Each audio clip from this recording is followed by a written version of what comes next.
details actually become really interesting when you really think about interacting with the real world. Here's a beautiful building here. Let me dig in. Oh, beautiful. There's some basketball courts.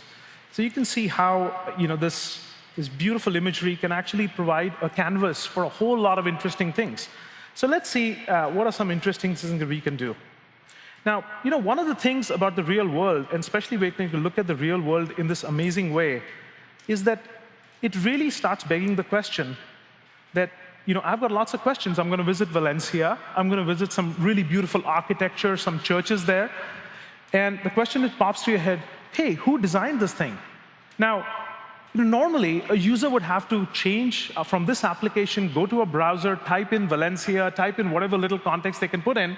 But the reality is the user is looking at your app at a particular object. Wouldn't it be nice if they could just say, who is the architect?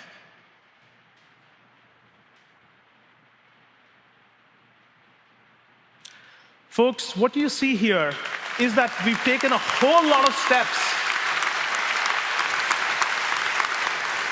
We've taken a whole lot of steps away from a user, and we've allowed you to create an unbounded amount of knowledge right into your applications. Because I could have asked a different question, which would have again gone to the Bing platform, and it would have returned with an entity which best relates to what you're looking at. So let's keep going. So I've decided that Valencia is indeed a very nice place. So I'm going to visit it. So I'm going to go ahead and add Valencia to my itineraries. Now, while I was standing at the water cooler, this friend of mine said that they had some of the best food when they were in Valencia. I said, wow, that's great. And what does he do? He reaches into his wallet, and he gives me a card. Now, this is a little analog artifact that he brought from Valencia. Now, if I go put this into my, wallet, I'll probably lose it a week later, and I definitely will not find it when I'm in Valencia. So let's see if we can do something better. Let me use some of the eyes functionality in the Bing platform and scan this card, which I can then use later. So I go ahead and scan it.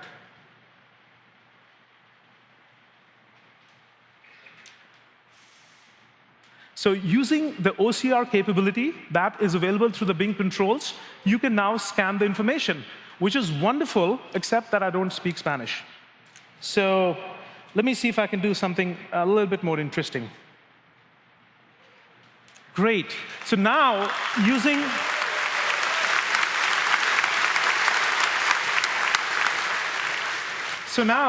the OCR capability in Bing platform and the translator capability, I've combined those two things. And now let me go ahead and save this later so that when I'm in Valencia, I won't forget it. Add this idea for dinner to my itinerary.